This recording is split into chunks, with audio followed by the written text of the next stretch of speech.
pieza. Bueno, bienvenidos a todos. Muy buenas tardes, gracias por estar acá, gracias por el interés. Seguramente se vaya sumando algo más de gente, porque la verdad que había muchísimos inscritos para participar de este evento. Simplemente poner en contexto el evento. Este es un ciclo de charlas que tenemos en el marco de nuestra maestría en Economía y Ciencias Políticas, un programa de posgrado que tiene muchos años en ESEADE, comenzamos en 1993, y es un programa que combina, como se ve y se puede leer, dos disciplinas: por un lado las ciencias económicas y por otro lado la ciencia política. Básicamente buscamos formar economistas integrales que entiendan también de política, de filosofía política, de filosofía a secas, de historia, epistemología y demás. Y a la vez también aspiramos a formar a los futuros dirigentes, pero que tengan las herramientas técnicas que da la economía. Muchas veces vemos en los congresos discursos excesivamente voluntaristas que no tienen noción de las restricciones, entonces ahí hay una falencia donde nuestra maestría claramente puede aportar, y también le podemos aportar a los economistas que a veces creen que tienen soluciones absolutamente perfectas, pero no están un poco divorciadas de las posibilidades políticas, ¿no? Así que en el marco de esta maestría, que ya estamos, o ya empezó en marzo de este año, en su, bueno, saquen la cuenta, desde el 93, no sé cuál edición estamos, muy contentos con eso. Organizamos charlas mensuales, en general, una o dos, y este año hemos tenido casi todas presentaciones de libros. Uno pensaba que el mundo del libro estaba terminado, ¿no? Con los PDFs, con Amazon, con el Kindle y demás, y sin embargo hay mucho interés, hay mucha producción. Antes de presentar al libro de hoy y a los autores de hoy, les digo que vamos a tener otros eventos como este. Próximamente, el 12 de mayo, vamos a tener a Emilio Ocampo hablando del mito de la industrialización peronista, ¿sí? Así que al que le interese la historia económica argentina, más que invitado.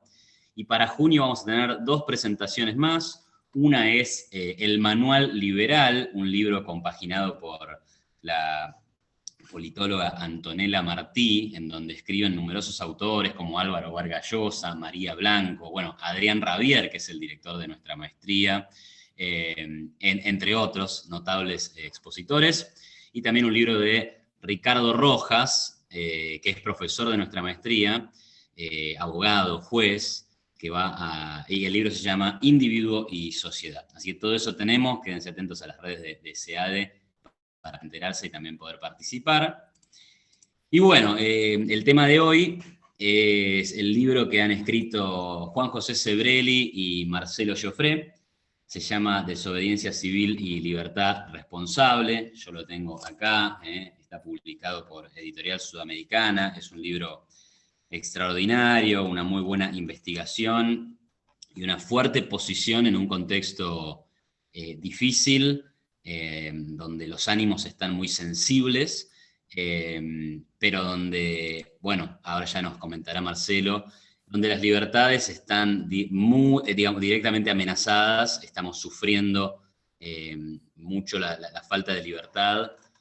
Las consecuencias económicas de la cuarentena han sido realmente catastróficas y lo siguen siendo. Acabo de leer una nota que dice que prácticamente la mitad de los restaurantes de Puerto Madero van a cerrar, cuando ya cerró el 20%, y no estamos hablando de, bueno, eso qué me importa si es algo de ricos. Esos lugares dan trabajo, hay movimiento, todo el movimiento de alrededor, lo que está pasando en el microcentro. O sea, hay imágenes en donde nos podemos representar muy fácilmente, que después están en las estadísticas, ¿no? Cuando el PBI cae 10%, que es lo que cayó el año pasado, estas cosas son las que ocurren.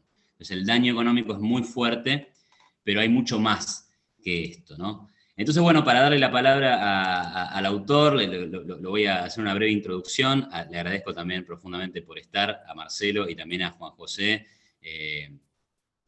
Y bueno, Juan José Sebrelli es sociólogo, es crítico literario, es filósofo, autor de más de 20 libros, entre los que destacan Crítica de las ideas políticas argentinas, Dios en el laberinto y, obviamente, Desobediencia civil y libertad responsable, con Marcelo Joffre. Su obra fue editada en países como Argentina, España, Italia y Alemania, y además es ciudadano ilustre de la Ciudad de Buenos Aires. Marcelo Joffre es escritor y periodista, se graduó de abogado en la Universidad de Buenos Aires, fue colaborador de los diarios La Nación, Los Andes de Mendoza, El País de Uruguay e Infobae, y es autor de los ensayos Economía y Orden Jurídico, El Surmenage de las Ideas y las novelas Mancha Venenosa y El Amor Sigue Sin Nosotros.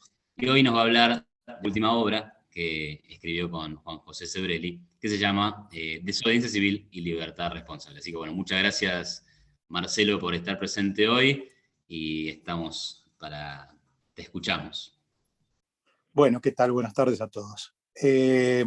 Bueno, este libro nace a partir de un episodio, una anécdota que ocurrió el 28 de mayo del año pasado, cuando fue entrevistado Sebrelli en el programa de TN por Diego Jakeman. Y bueno, ya se llevaban en ese momento 2 meses de cuarentena, había comenzado a fines de marzo, abril, mayo, llevaban exactamente 2 meses. Se había dicho que era para acondicionar los hospitales y generar mayores terapias intensivas, etc. Lo que había pasado a los 2 meses, digamos, uno podía pensar que si era cuestión de comprar o habilitar camas o habilitar respiradores, bueno, el tiempo de 2 meses había sido suficiente. Si la cuestión era preparar intensivistas para que estuvieran en las terapias intensivas, el tiempo era insuficiente los 2 meses, insuficiente 1 año, insuficiente 5 años. Es decir, que después de 2 meses, cuando ya todos los comerciantes estaban fundiendo, restaurantes estaban cerrando, los chicos estaban perdiendo la escuela, cuando todo, digamos, a todas luces la situación era catastrófica y daba la sensación de que el gobierno, que fue efectivamente lo que pasó después, no tenía pensado cortar, hacer cesar esta encerrona en la que dejó a toda la población argentina, aún en lugares en donde había 0 casos. Había lugares en donde había 0 casos y mantenían a toda la población encerrada, mientras habían hecho entrar del exterior gente sin tomarle ningún recaudo, sin testearlos, o sea, era todo perfectamente mal hecho. Entonces, frente a eso, Sebrelli dijo, bueno, se puede acudir a filósofos liberales del siglo XIX, se refería obviamente a Henri David Thoreau, a quien no nombró en ese programa, pero bueno, se refería a él básicamente, porque había escrito justamente el libro de Desobediencia Civil, y dijo, la gente puede acudir a la desobediencia civil. Fue tal el especie de cataclismo que se produjo, el propio Diego Jakeman, el periodista, varios meses después nos confesó que sintió la misma sensación que cuando se está en un avión y le dicen hay turbulencias, abróchense los cinturones. Entonces, yo sentí, decía Jakeman, esa misma sensación cuando Sebrelli lanzó esa idea de la desobediencia civil.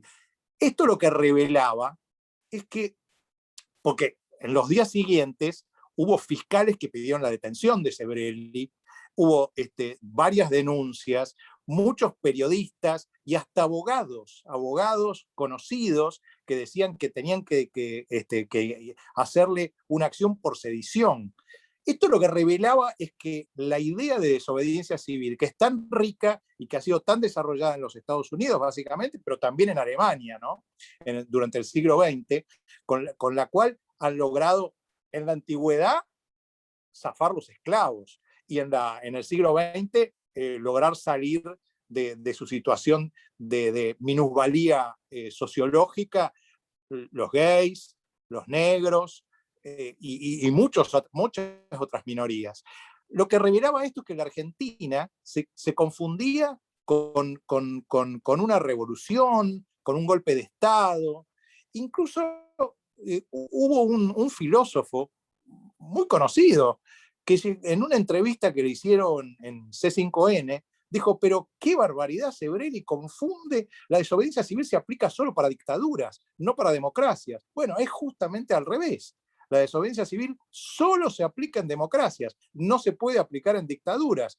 ¿Qué sentido tenía ir a decirle a la pareja Ceausescu, por ejemplo, no, señor, este pequeño acá está cometiendo un pequeño error con los derechos humanos? O sea, no tenía ningún sentido. O hoy mismo ir a decirle a Putin, por ejemplo, no, mire, lo de Navalny está mal, habría que manténgalo preso, pero tendría que ser en otras condiciones. Mucho sentido eso no tiene.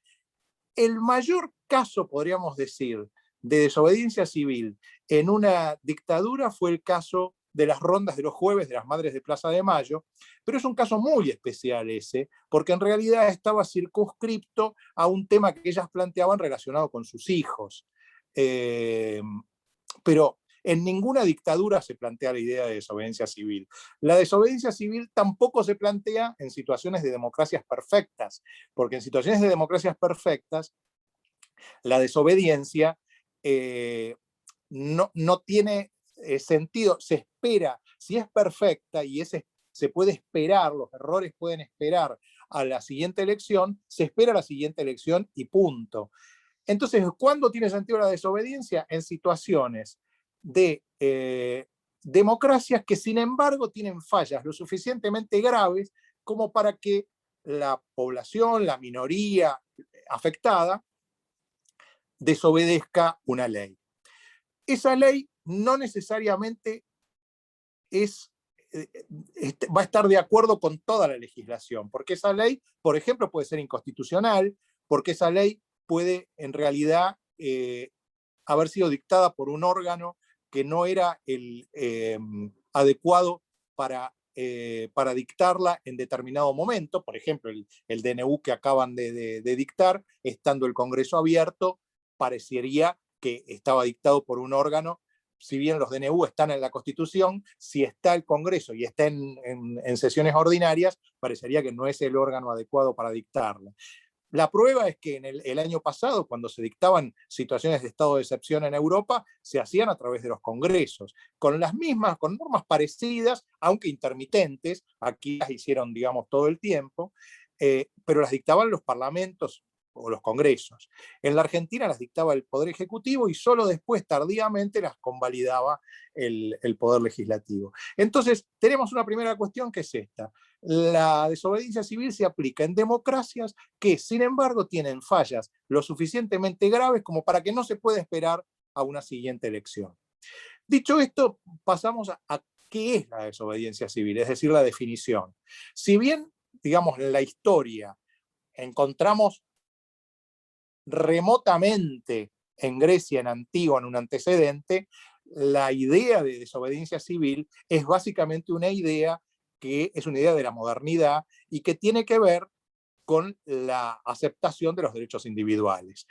Podríamos decir que tal vez con John Locke aparece esta idea de un modo mucho más reforzado, porque en Locke, antes del contrato social, aparecen 3 derechos que son aceptados como inalienables: el derecho a la vida, el derecho a la libertad y el derecho incluso a la propiedad. Es decir, en Locke aparece incluso el derecho a la propiedad como anterior al contrato social. Entonces lo que viene a decirnos es, estos 3 derechos, si después de celebrado el contrato social, es decir, cuando ya hay un Estado, son violados, el individuo tiene derecho a levantarse contra esa norma. ¿Por qué? Porque si antes del contrato social tenía derecho a reprimir a quien quería sacarle algo, ya sea la libertad, la vida o la propiedad, con más razón lo va a tener después del contrato social, porque evidentemente no puede estar en una situación peor que antes del contrato social. Hasta acá Locke. En el siglo XIX hay una sofisticación muy grande con Henri David Thoreau, a quien muchos consideran un anarquista, pero en realidad no era estrictamente un anarquista. Él dice en su famoso libro Desobediencia Civil que el mejor Estado es el que es menos Estado. El mejor gobierno es el que es menos Estado. Sin embargo, no es estrictamente un anarquista. Si bien hay muchas de las cuestiones de su vida que parecen acercarlo a la idea de anarquismo, él se fue a vivir a un lugar relativamente alejado de la ciudad, eso que está en ese famoso libro Walden, en un terreno que le regala el escritor Emerson. Él construye una pequeña choza y ahí está durante un tiempo. Henri David Thoreau era muy admirado por Borges, por ejemplo, por Miller, por muchísimos escritores es admirado. Y Henri David Thoreau, lo que sucede en 1846, cuando, a diferencia de lo que decía este filósofo que decía Thoreau lo pensó la desobediencia para una dictadura, no, Thoreau en 1846 estaba el 10º gobierno norteamericano democrático, y encima era un presidente del Partido Demócrata, James Polk. Le van a cobrar impuestos y él dice: yo no quiero pagarlos. ¿Por qué? Porque en este momento Estados Unidos está librando una guerra contra México con la cual yo no estoy de acuerdo, y porque Estados Unidos mantiene la esclavitud y yo tampoco estoy de acuerdo con la esclavitud. Entonces, en la medida en que yo pague mis impuestos, voy a estar financiando la injusticia. Entonces él dice, él no votaba porque él consideraba que él no quería, siguiendo un poco esta norma norteamericana de que el voto es facultativo, él nunca votó en su vida. Pero él consideraba que el pagar o no pagar impuestos era la forma de votar. Él decía, si mucha gente deja de pagar los impuestos, entonces eso va a querer decir que esa política que se estaba haciendo era innecesaria o perjudicial para la gente. Entonces, el pago o no pago de impuestos era una forma de voto para Thoreau. Dejó de pagar los impuestos, lo metieron preso. Al poco tiempo una tía fue y lo logró liberar. Y 3 años después, en 1849, escribió su famoso libro Desobediencia Civil, que es la recopilación de una serie de conferencias que él había dado en esos 3 años. Siglo XIX, entonces, Henri David Thoreau viene como el desarrollo de la desobediencia civil, ya un poco más sofisticada que en el siglo de Locke. Y el siglo XX, y sobre todo en la Universidad de Harvard, es el tiempo y el lugar donde se produce el desarrollo más sofisticado de la desobediencia civil. Ahí se da básicamente en los Estados Unidos con 2 filósofos, políticos. Uno es Ronald Dworkin, heredero de la cátedra de Herbert Hart en Harvard, y el otro es John Rawls. John Rawls, también en Alemania, Jürgen Habermas se dedica muchísimo al tema de la desobediencia civil, y en Italia, Norberto Bobbio. John Rawls hace la definición de desobediencia civil. La desobediencia civil, según John Rawls, básicamente es una transgresión a la ley a priori, porque, como vamos a ver, no necesariamente de todo el sistema, sino de una norma específica, que a lo mejor esa norma está en contra de otras normas del sistema, es decir, una transgresión de una norma específica que debe ser pública, es decir, no a hurtadillas. Esto lo diferencia del delincuente, porque el delincuente comete su delito y trata de esconderse inmediatamente que comete su delito, sale corriendo, se escapa. No, el desobediente civil, al contrario, lo hace lo más público posible. Es más, en muchos casos lo anuncia con unos días, de modo tal que la policía pueda calcular cuándo eso se va a hacer. Jane Fonda, por ejemplo, que debe ser pública, es decir, que pueda ser calculada por la policía. ¿Por qué tiene que ser pública? Porque la idea es que esa norma se modifique, es decir, que haya que ese trozo, que ese segmento de la legislación cambie. Entonces, para que cambie, tiene que haber visibilidad en toda la sociedad. Si no, no se puede producir ese cambio. Cuando Jane Fonda, por ejemplo, iba a las escalinatas del Congreso en Estados Unidos, lo avisaba, decía, bueno, voy a ir los viernes vestida de colorado, de rojo, y entonces la policía podía saber, pero todo el mundo también sabía, y sabían a qué iba, de qué se quejaba, etc. Transgresión de una norma pública, consciente y pacífica. El hecho, así como el hecho de ser público lo diferencia de un delincuente que lo hace a escondidas, el hecho de ser pacífica lo diferencia, por ejemplo, de un piquetero que va enmascarado, con palos, con piedras. No, el desobediente civil tiene que ser pacífico. Esta idea de pacífico implica que no haya daños a terceros. Por eso, cuando, por ejemplo, la señora Sara, en medio de la cuarentena, salió y se puso ahí frente a su casa a tomar sol, y no había a muchos metros a la redonda nadie, y ella simplemente fue con su barbijo, con su sillita, ella no estaba perjudicando a nadie, absolutamente a nadie. Por eso, digamos, tiene que ser también pacífico. Y público, pacífico, consciente, tiene que ser en general la desobediencia civil un acto político. En este sentido se diferencia de la objeción de conciencia, que en general es una cuestión religiosa. Por ejemplo, Muhammad Ali, Cassius Clay, cuando él se niega a ir a pelear a Vietnam, porque decía, a mí ningún níger me ha ofendido, ningún Vietcong me ha ofendido, yo no tengo por qué ir a pelear con los Vietcong, ningún Vietcong me ha dicho níger. Entonces él, en realidad ahí, él dice, Mahoma, mi religión, acepta alguna guerra, la Guerra Santa, pero no acepta esta guerra. Ahí fue el problema por el cual Muhammad Ali estuvo mucho tiempo discutiendo en Estados Unidos con la corte, porque en algún momento los tribunales inferiores habían dicho que si él aceptaba una guerra, entonces ya eso, digamos, le impedía decir que estaba en contra de la guerra, y por lo tanto no podía ejercer su objeción de conciencia con relación a la guerra de Vietnam, a la cual él tenía que ir como conscripto. Sin embargo, la corte finalmente le dio la razón a Muhammad Ali, y John Rawls habla de lo que sería la objeción de conciencia, digamos, la objeción analítica, es decir, que se puede hacer una criba y discriminar qué se puede objetar y qué no.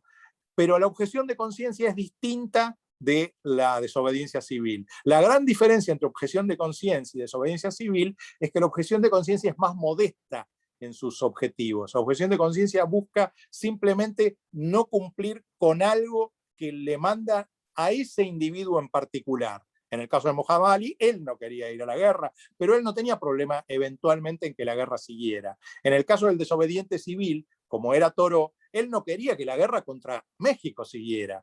En ese sentido, hay una diferencia de grados. La desobediencia civil es más ambiciosa, busca cambiar la legislación, en cambio la objeción de conciencia solo busca no cumplir una norma que está afectando a un individuo o a una minoría en particular.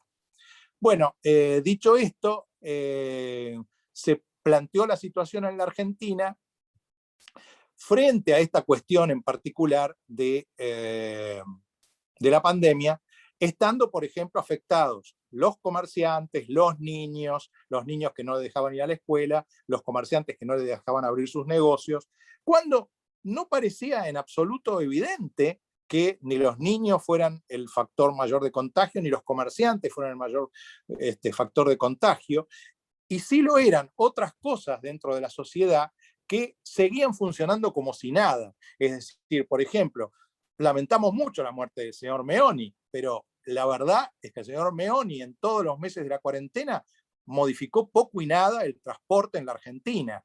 Es decir, sacando algunas cuestiones mínimas, la verdad es que el transporte no se mejoró. Las ferias en el conurbano del señor Kicillof nos siguieron, aún en los peores meses, siguieron las ferias funcionando en las calles. Y bueno, es natural también y uno tiene que aceptarlo, que había mucha gente ahí que se estaba muriendo de hambre. El problema es que cuando se quieren aplicar normas salvajes y draconianas a una situación en la cual la informalidad es de cerca del 50 o del 60%, obviamente que ninguna norma reparatoria va a alcanzar a toda esa gente. Por eso uno puede estar muy en desacuerdo por muchos motivos con Trump o con Bolsonaro o incluso con López Obrador. Pero ellos desde el día cero tuvieron en cuenta ese argumento, ese punto. Sabían muy claramente que a los que los hacían cerrar y a los que no los dejaban salir a la calle a vender sus baratijas, no iban a poder llegar porque no había forma, o no están inscritos en ningún lado. Es una economía en negro. Entonces, ¿qué se hace con esa gente? ¿Se la deja que se caiga del mapa? Bueno, acá viene tal vez el último punto que nosotros planteamos en el libro, que es lo que nosotros llamamos liberalismo de izquierda. ¿Por qué lo llamamos liberalismo de izquierda?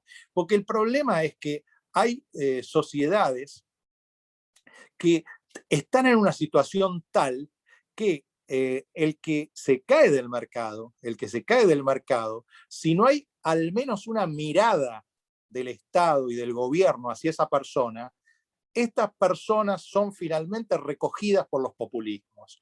Esta idea sigue un poco la deriva que tuvo Francis Fukuyama en sus libros desde los años 90, cuando escribe el libro del fin de la historia, hasta su último libro Identity y sus últimos artículos. Y es una deriva muy interesante, porque él, digamos, cuando escribió el libro El fin de la historia, planteaba la idea de un triunfo casi absoluto de la democracia liberal.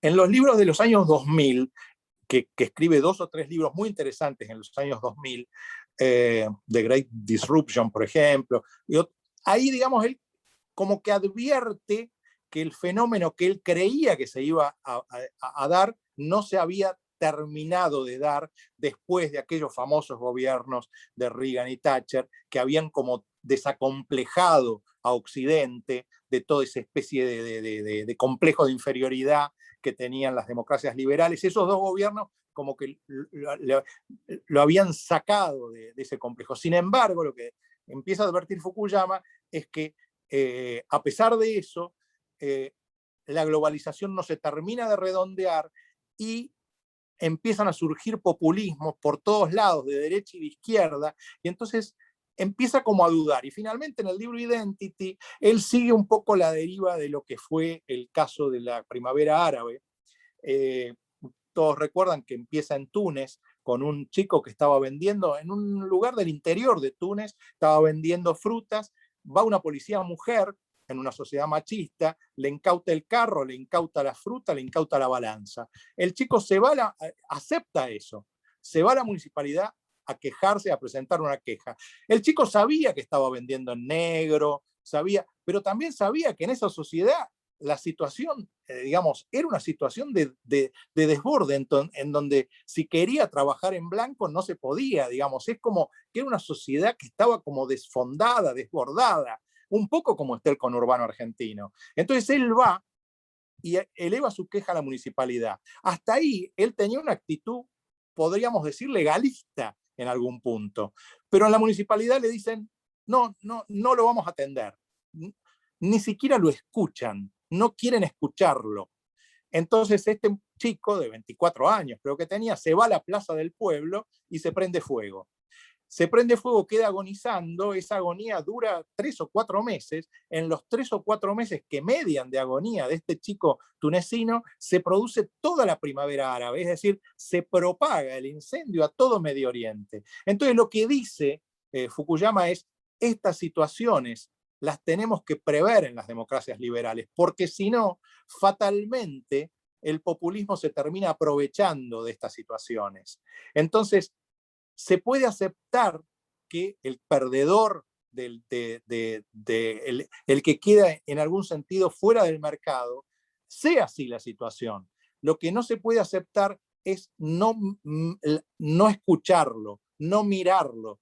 El otro es un ser humano, y en tanto ser humano, los principios básicos no admiten que uno no lo escuche y no lo mire, porque si uno no lo escucha y no lo mira, entonces se produce una especie de resquebrajamiento en la sociedad. Bueno, digamos, es un poco el último capítulo, el capítulo 10 del libro, con el cual intentamos dar nuestra opinión de hacia dónde debería ir el mundo en medio de un mundo que tiene 3 interrogantes, que somos los que planteamos en el capítulo 9. Si a la salida de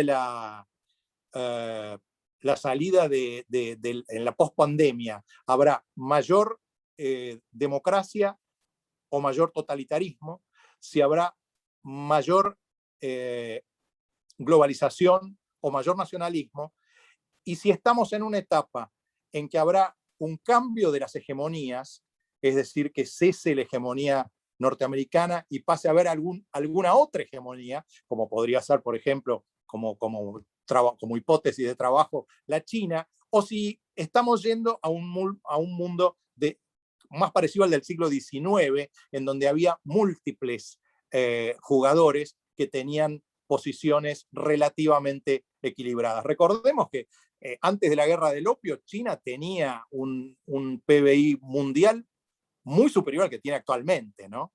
Es decir, que muchos hablan de China como digamos, como que está creciendo desaforadamente. ¿Está creciendo o recuperándose? Bueno, nosotros también es un tema que lo planteamos un poco en el libro, pero no tratamos de no hacer futurología porque la verdad que no somos profetas. Así que bueno, este es un poco a grandes rasgos el planteo del libro. Si le quedan algunas preguntas, las respondo. Gracias, Marcelo. Bueno, la verdad, disculpa por lo que, bueno, en fin, lo que ocurrió, No, impresionante. no hay problema. Jamás no nos había ocurrido. Obviamente, uno arma estos eventos también confiando en la otra parte, y todo el mundo es civilizado, pero evidentemente el tema genera como esta locura. Digamos. De hecho, estamos en el medio de una locura, que son todos estos cierres, este pánico, y hay gente que creo que cree que el que pide un poco más de libertad, no sé, se transforma en un asesino directamente, ¿no? Así que bueno, nada, disculpas a vos y a todos los que están presentes, me imagino habrá sido un espectáculo bastante grotesco y desagradable, y que vamos a editar, y en la versión de YouTube va a quedar impecable todo, como que no pasó nada. No, yo diría que lo tienen que dejar. Pues, si pasó en el Congreso, ¿por qué no puede pasar acá? Es verdad. Bueno, le hago una pregunta. Yo tengo una o dos preguntas. Fue una amenaza de streaking. Sí. Tengo una o dos preguntas y después obviamente abrimos al público que si quiere dejar preguntas en el chat, genial, las puedo ir leyendo. Hay algo que, digamos, gracias por tu presentación, realmente me encantó escucharte, además de lo que he leído. Algo que no mencionaste, digamos, y que está en el libro y es súper interesante, es cómo ven ustedes el rol de lo que ahora se llama epidemiólogo, infectólogo, ¿no? Que parecen tener, digamos, tanta importancia y que parecen ser, bueno, no digo los responsables, pero son los que últimamente vienen asesorando el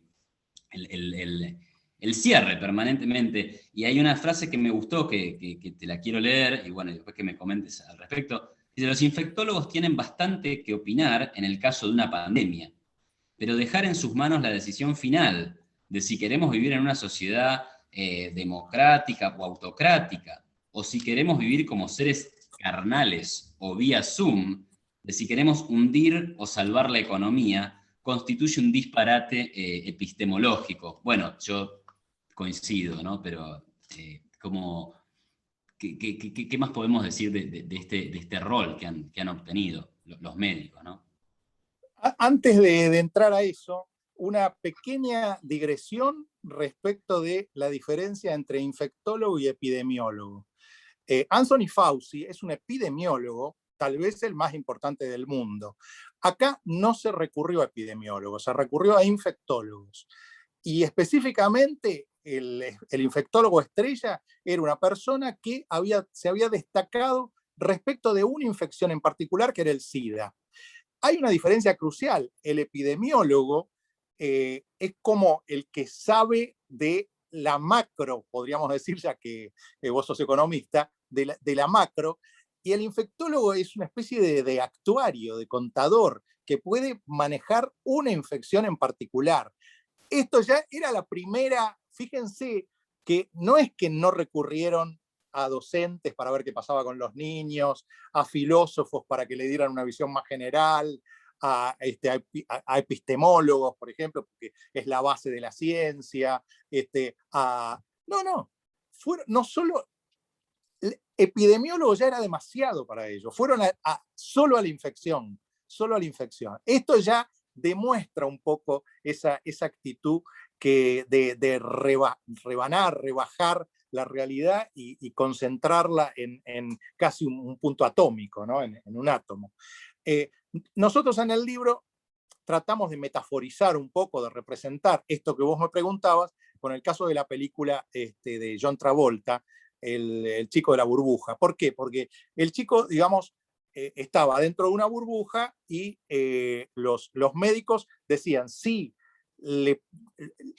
cuanto más abrimos la válvula para meter más cosas, más posibilidad hay que se muera. Y así fue pasando el tiempo, hasta que él en un momento se enamoró. Y entonces había que tomar una decisión. ¿Qué se hacía? ¿Qué se hacía con el chico? ¿Se asumía el riesgo o no se asumía el riesgo? Porque esto, aparte de ser una película, fue en la vida real apareció, ¿no? Fue una situación en la vida real. Y entonces él decide, el chico de la burbuja, el que encarna a John Travolta en la película, decide que lo saquen de la burbuja, porque él quería hacer la experiencia de esa, él no quería morirse adentro de una burbuja. En el fondo lo que nos están proponiendo muchos es que terminemos nuestras vidas adentro de una burbuja producida por infectólogos. Es decir, las fronteras como en Cuba era un primer paso. Después las provincias, ya ponían barricadas entre las provincias. Después no nos dejaban salir de nuestra casa. Llegó un punto que nos decían que teníamos que hacer sexo virtual, sexting, no sé qué. Es decir, que no nos dejaban salir de nuestro propio cuerpo. Pero ¿a dónde? Como lo dijo, creo que un filósofo trans que se llama Preciado, decía, vamos a la última frontera va a ser nuestro cuerpo, como que esto siga así, ¿no? Entonces, en la vida real, la madre del chico de la burbuja, el chico finalmente dura unos 5 meses fuera de la burbuja, creo que es una cosa así más o menos, que dura sin morirse. Pero la madre dice, lo bien que hicimos en sacarlo, porque al menos cuando yo le pude dar la mano y nos dimos la mano, una mano contra la otra, tuvimos una experiencia que fue extraordinaria. Es decir, no lo podían resolver infectólogos, médicos. Había algo más ahí, algo mucho más profundo. El poder de una madre tocar la mano de un hijo es algo que escapa completamente a estos pibes que solo saben del SIDA. Lo que le hicieron a ese pobre tipo que no dejaron ir a velar a su hija, a verla en los últimos días viva, no lo puede decidir el señor Khan. ¿Qué sabe el señor Khan de si qué es lo que hay que hacer en los últimos días entre un padre y un hijo? ¿Por qué ese señor tiene una especie de superioridad moral sobre todo el resto de la sociedad? Bueno, esta es un poco la cuestión. Me parece que acá, como mínimo, tendrían que haber abierto el abanico, y de hecho en otros países se hizo, y tenía que haber verdaderos sabios para decidir esto, no pequeños especialistas. Extraordinario, me recordaste la película, así que la ponen en el libro y me quedé fascinado con unas ganas de verla, me quedó pendiente de verla, es muy buena como aplica a esta situación. Y también, bueno, es muy buena tu precisión sobre la infectología y la epidemiología. Una más de mi parte, y ahora abro a las preguntas. Mencionaste los riesgos, ¿no? Digo, justamente, ¿tenemos que quedarnos adentro? O por ahí permítanos a nosotros evaluar el riesgo de salir, de ir a tomar un café, de tratar de trabajar, digamos. Y a veces uno avanza estos argumentos y la respuesta es, bueno, pero no es solamente que vos tomes el riesgo, es que podés ir a contagiar a otro, ¿no? Como que te ponen el argumento de que acá estás poniendo en riesgo a un tercero, y eso es lo que el gobierno debe evitar con estas Sí. cuestiones. Por eso la desobediencia civil debe ser pacífica. Es decir, cuando Sebrelli lo dijo en la televisión, ¿qué dijo? Que todos los comerciantes levanten al mismo tiempo las persianas, todos con barbijo, todos con distancia social, todos tomándole la fiebre al que entra, todos poniéndole alcohol al que entra. Es decir, que todos tengan un protocolo y que ese protocolo haga que el otro no se enferme. En este sentido, recuerdo que Gustavo Noriega me entrevistó en una radio y me preguntaba si el caso de la señora Sara, qué pasaba con el caso de la señora Sara ante el imperativo categórico kantiano, es decir, qué pasaba si en vez de ser una señora Sara que salía de su departamento a tomar sol, eran 10.000 señoras Saras.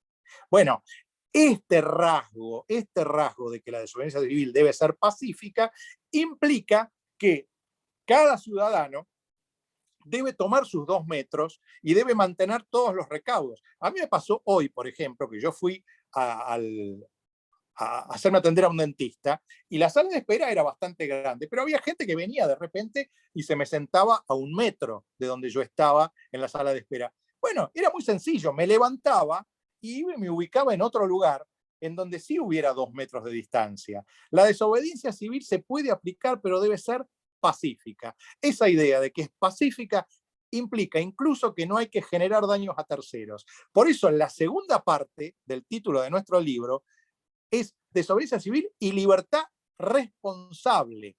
Es decir, esta es la idea básica, aparte del liberalismo. Es decir, no puede haber liberalismo sobre la base de un ser humano irracional. Es decir, se parte de la base de que el ser humano no comete actos irracionales todo el tiempo que van en su propia contra, sino lo contrario. Puede ser que haya seres humanos que cometan actos irracionales, pero bueno, deben ser los otros los que tratan en ese caso, del mismo modo que en una sociedad siempre hay delincuentes. Bueno, a eso se los aísla, se busca la vuelta, pero esto no implica que haya que la solución sea encerrar a todo el mundo. Yo lo decimos en un momento en el libro.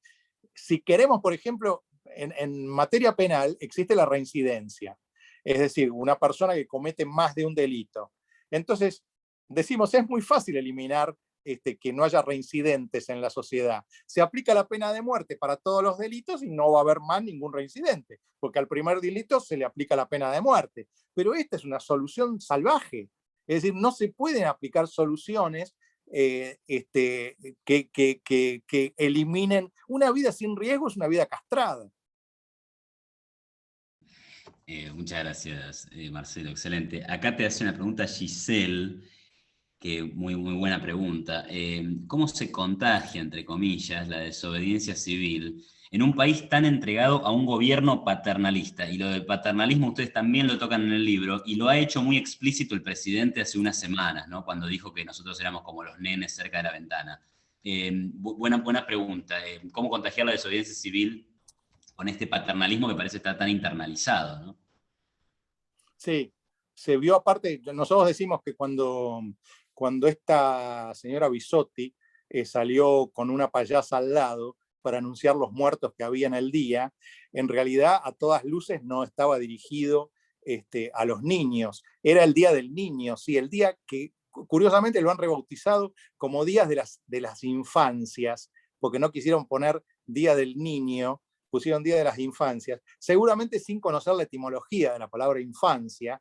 Infancia, la etimología quiere decir sin voz, curiosamente. Es decir, que al cambiarle la etimología, al cambiarle el nombre al Día del Niño, lo que han querido decir es que el niño se tiene que quedar bien calladito, ¿no? Sin voz. Día de las Infancias. Bueno, cuando pusieron a la payasa Filomena al lado de Bisotti, en realidad lo que pretendían hacer no era divertir a los niños, era, acá está viniendo Sebrelli, así que me dice que va a saludar ahora, pero que la hagamos lo más corto posible. Excelente. Lo que quería era, de algún modo, infantilizar a la sociedad. Es decir, lo que pidió Alberto Fernández el otro día. Yo a ustedes los voy a tratar como niños, ustedes son niños, yo soy el padre. Ahora, ¿cómo se logra esto? Bueno, con lo que nosotros hicimos, es decir, la pedagogía siempre es ortopédica. Un libro es un libro pedagógico. Probablemente el libro creo que lleva vendidos 10.000, 11.000, 12.000 ejemplares, pero digamos, más allá de que un libro lo pueden leer 3 personas, pero además de eso nosotros aparecimos en televisión, en Zoom, en radio, y muchísima gente fue escuchando esto. No sé a cuántos habrá llegado, pero es probable que de esos 11.000 libros, haya mucha gente que no leyó el libro, pero que nos escuchó en la televisión o que nos está escuchando en este momento, puede de algún modo internalizar este tema. Y si en vez de ser nosotros solos, es mucha más gente la que sale a catequizar, por decir un término desagradable, pero bueno, pertinente en algún punto. Entonces podremos en realidad conseguirlo. De hecho, Sebrelli siempre dice que, en los últimos tiempos ha dicho que él siempre sintió que el intelectual en realidad era muy abstracto y que no llegaba a hacer cambios, y que sin embargo en este caso él sintió que, por ejemplo, lo que pasó en Formosa estuvo de algún modo imbuido por nuestro libro. Es decir, que esa sociedad opaca, sumisa, casi feudal que ha instaurado Gilles Duinfranc, saliera en algún punto a la calle de algún modo remoto, tal vez, estaba influida, si muchos respondiendo, no solo a nosotros, porque esto, como ya lo hemos explicado, no lo inventamos nosotros, viene desde Locke, Henri David Thoreau, toda la filosofía norteamericana del siglo XX, es decir, no necesitan invocarnos a nosotros, pueden invocar a todas estas personas, a Jürgen Habermas en Alemania, que es todavía más radical que los norteamericanos en este punto, ¿no? Bueno, gracias de vuelta para respetar ahí el tema del tiempo. Te hago dos breves, fíjate si da para responder las dos o no, y también queremos tener ahí el saludo de Juan José. Mira, Jonás dice, ¿qué pasa cuando la desobediencia civil no puede hacerse si no es un tanto escondido? ¿No? Que es un poco lo que creo que termina pasando en Argentina, ¿no? Todo empieza a funcionar un poco en las sombras. Y la otra, Sí, bueno, la otra es sobre profundizar un poco más en qué significa ser liberal de izquierda. Creo que esa la dejé para el final porque también es la parte final del libro. Entonces, bueno, esas dos. Sorry a los que dejé bueno, sin efectivamente, posibilidad. en la Argentina empezó sucediendo esta cuestión de que en los restaurantes blue, los jardines de infantes blue, etc. Pero la desobediencia civil empezó a funcionar en la medida en que toda la sociedad empezó a saber que eso existía. Es decir, lo que decía nuestro amigo Carlitos Maslatón, que lo llamaba Barrani a los restaurantes, esto, digamos, se popularizó y terminó saliendo en los diarios. Cuando terminó saliendo en los diarios, en el fondo se produjo, digamos, como el traspaso de lo blue a la desobediencia civil, ¿no? Esto me parece que digamos, a veces la gente lo hace como puede, ¿no? La segunda ya es un tema, bueno, mucho más vasto, el tema del liberalismo de izquierda, pero para decirlo brutalmente, porque, digamos, sé que entre los liberales a veces la palabra, el adjetivo izquierda, Sebrelli siempre dice que las palabras izquierda y derecha se pueden usar como adjetivo y no como sustantivo. Es decir, por ejemplo, existe el populismo de derecha, Orbán en Hungría, o Duda en Polonia, o Matteo Salvini en Italia, y el populismo de izquierda, Iglesias en España, Maduro o Evo Morales en Bolivia, o los Kirchner en la Argentina. Un adjetivo. Y lo mismo pasa con el liberalismo. La idea es tratar de diferenciar el liberalismo conservador, que puede haber sido un poco el liberalismo de Álvaro Alzogaray, y que puede, por supuesto que salvando mucho las distancias, puede haber sido un poco el liberalismo de Margaret Thatcher y de Reagan. Margaret Thatcher o Reagan jamás hubieran hecho, por ejemplo, el matrimonio igualitario. Digamos, es casi imposible pensarlo esto. Bueno, nosotros lo que decimos es que, además de lo que ya expliqué de Fukuyama, que se debe imbricar la idea, la palabra progresismo hay que dotarla de una segunda piel, y entonces que deje de ser la porquería que creemos hoy que es, y poder, al unirla hegelianamente, dialécticamente a la idea del liberalismo, que el progresismo sea lo que verdaderamente debe ser, es decir, el respeto de las minorías, básicamente, ¿no? Entonces, en ese contexto, me parece que cobra otra dimensión completamente distinta a la palabra izquierda, para diferenciarla de lo que sería un liberalismo conservador. Pero bueno, es un tema que nos daría para 6 horas, ¿no? Hay que hacer un Y digamos, seminario. tendríamos que hablar de las externalidades, tendríamos que hablar de un montón de cosas que, pues, si las hablamos a medias, dejamos flecos y quedamos expuestos a refutaciones rápidas, ¿no? Muy bueno, muy bueno. Bueno, muchas gracias, Marcelo. No sé si si A ver, quiere. le voy a decir, a ver si puede saludar, simplemente un Sí, saludo final. perfecto. Bueno, aprovecho, le voy agradeciendo también a todos por participar. Y bueno, esto estará subido al canal de YouTube que se llama SADE Universidad. Espero que les haya resultado interesante. El libro, si no lo tienen, es imperdible. Y la verdad que desde mi punto de vista pensé, bueno, es un libro que tal vez tenga la vigencia de 2020, porque pensé que no iban a volver este tipo de medidas. Y sin embargo, venimos en esta tendencia. Así que la verdad que creo que lamentablemente va a ser un libro que tenga vigencia por más tiempo, ¿no? Lamentablemente. Hubiéramos deseado que no, pero bueno. Así que bueno, aguantemos ahora a ver si está el doctor Sebrelli.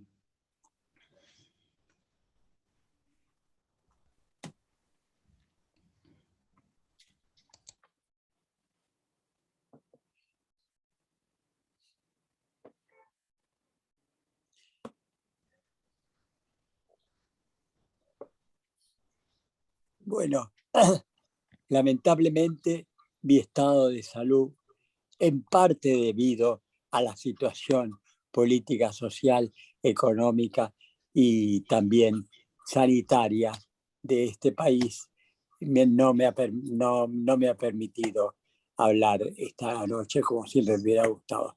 Pero en realidad mi compañero de, del escrito, Marcelo, ha dicho todo lo que yo hubiera querido decir, todo lo que yo hubiera querido decir. Y pienso que si me da el cuerpo todavía, creo que es necesario escribir otro libro sobre el tema del liberalismo de izquierda. Ese que es el último capítulo del libro y que quedó un poco pequeño, quedó un poco pequeño. Es decir, que prometo que si tengo fuerzas, que ahora están menguadas en este momento, escribir un libro sobre el liberalismo. Ese es mi proyecto, el liberalismo de izquierda. Muchas gracias, doctor Juan José Sebrelli. Ahí el chat, hay muchos saludos. Inmenso, grande maestro, gracias maestro. Esperamos el próximo libro. Así Sí, que sí. bueno, esperamos el próximo libro y lo compraremos. Gracias. Gracias a ustedes. Un gran saludo, Marcelo, Bueno, gracias y gracias Juan José. Y bueno, gracias a todos. Buenas noches, estuvo Gracias a lindo, ustedes. emotivo. Hasta luego, gracias Noelia también. Chao, chao. No, por favor, gracias a todos. Hasta luego.